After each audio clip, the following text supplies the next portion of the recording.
महाकारुणिक तथागत भगवान बुद्ध को मैं शत शत वंदन करता हूँ। बुद्ध शासना टेलीविजन के सभी श्रद्धालु आउस दर्शकों को नमो बुद्धाय। तथागत भगवान बुद्ध ने पहला जो आर्य सत्य बताया है वो यह है कि प्रथम आर्य सत्य दुख है।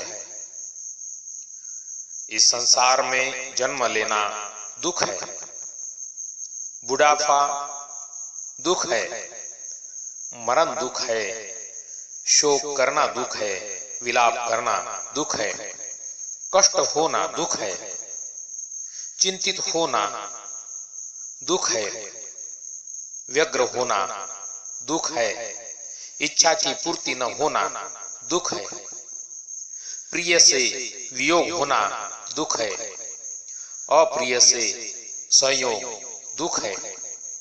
इस प्रकार जागतिक प्रपंच की ये घटनाएं दुख कही जाती है। तथागत भगवान बुद्ध ने प्रथम बार यह अभिसंज्ञान किया कि मानव तथा मानवेतर जीवन सुख से परिपूर्ण है। अपने इस संबोधि ज्ञान को वह जगत के उद्धार हेतु उपयोग में लेना चाहते थे। अस्तु जनमानस में दुख के इस अभिज्ञान को जीवन की विभिन्न दारुण स्थितियों के रूप में उपदिष्ट किया है। ये भयावह परिस्थितियां आज भी मानव के सन्मुख जो कि त्यो खड़ी है। इनके अलावा सांसारिक दुख के बारे में भी तथागत भगवान बुद्ध की देशना है कि वह सुख यथार्थ सुख नहीं है। ये सांसारिक सुख क्षणिक होते हैं एवं अनित्य है। उनके नष्ट हो जाने पर दुख होता है। ऐसे सुखों के साथ बराबर यह चिंता लगी रहती है कि कहीं वे नष्ट न हो जाए।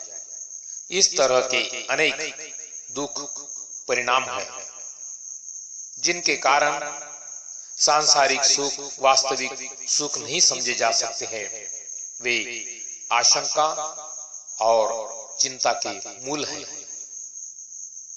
चिरकाल तक माता के मरण का दुख सहा, पिता के मरण का दुख सहा, पुत्र के मरने का दुख सहा, पुत्री के मरने का दुख सहा, कुटुंबियों के मरने का दुख सहा, संपत्ति के नाश होने का दुख सहा। इन सभी प्रकार के दुखों को सहने वाले संसार के या इस संसार में बार बार जन्म लेकर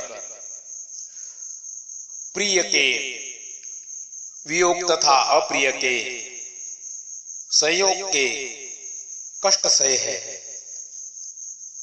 आंसू बहाए है।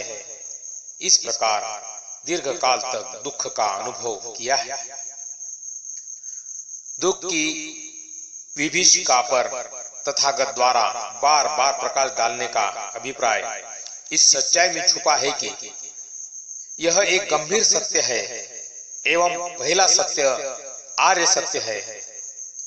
दुख सत्य ही तथागत की पहली शिक्षा है। उनके उपदेशों में यह प्रथम सोपान है जिसको भली भांति समझे बिना अन्य आर्य सत्यों का ज्ञान असंभव है। दुख को इस प्रकार से व्यक्त घटनाओं और स्थितियों के माध्यम से उपदिष्ट कर तथागत यह उपदिष्ट करते हैं कि ये बहुत सी भयावह स्थितियां या तकलीफ देह घटनाएं विचारों के संसार का सृजन करती है जिनसे यह जगत बनता है वह पंचस्कंद ही है। पंचस्कंदों में ही जन्म, रोग, मृत्यु, शोक, क्लेश, आकांक्षा, नैराश्य आदि उत्पन्न होते हैं, क्योंकि वे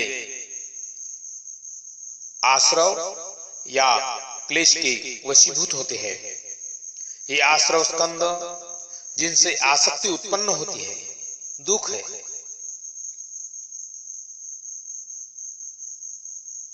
साश्रव स्कंद उपादान कहलाते हैं, जिन्हें हम चक्षु, स्त्रोत, घ्राण, जिह्वा, काय तथा मन कहते हैं। वे ही रूप उपादान, वेदना उपादान, संज्ञा उपादान, संस्कार उपादान और विज्ञान उपादान स्कंद के रूप में परिज्ञात होते हैं। ये उपादान स्कंद भी अनित्य, अध्रुव, दुख, अनात्मक एवं शून्य है। वे घास फूस से बनी दीवार के जैसे निश्चेष्ट व जड़ स्वभाव के हैं। हेतु के प्रत्यय से ये उत्पन्न होते हैं, जो अंतर्दृष्टि से तथा अनंत दृष्टि से रहित है। इनमें न कोई करता है और न कोई भोगता है। जन्म, बुढ़ापा, बीमारी आदि इन स्कंदों से ही है।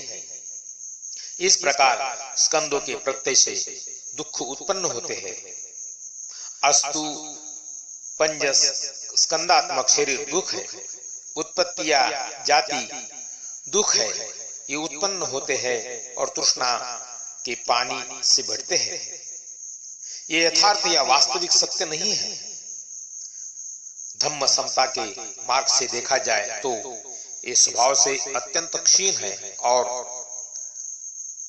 धम्म होने के कारण निरुद्ध से है। इनमें नित्यता या पूर्णता का भाव अथवा सुख की अव्याप्ति ही है। संसार सागर में ये घटनाएं एक क्रम से चलती रहती है और एक घटना दूसरे का कारण बन जाती है। वस्तुतः ये दुख है, ये अनित्य है, सारहीन व शास्त्रव है। अतः संस्कृत में कहा जाए तो पंच उपादान स्कंद या शरीर ही दुख है।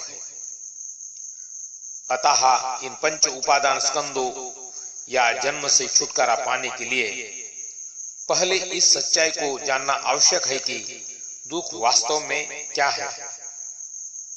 अतः तथागत ने प्रथम आर्य सत्य दुख को ही उपदिष्ट किया और निर्वाण की राह पर चलने वाले को भी सबसे पहले इसी का अभिसमय करना होता है, तभी वह अन्य सोपानों की ओर अग्रसर होता है। भवतु सब मंगलम, सबका मंगल हो, सबका कल्याण हो, सभी को तथागत के धम्म की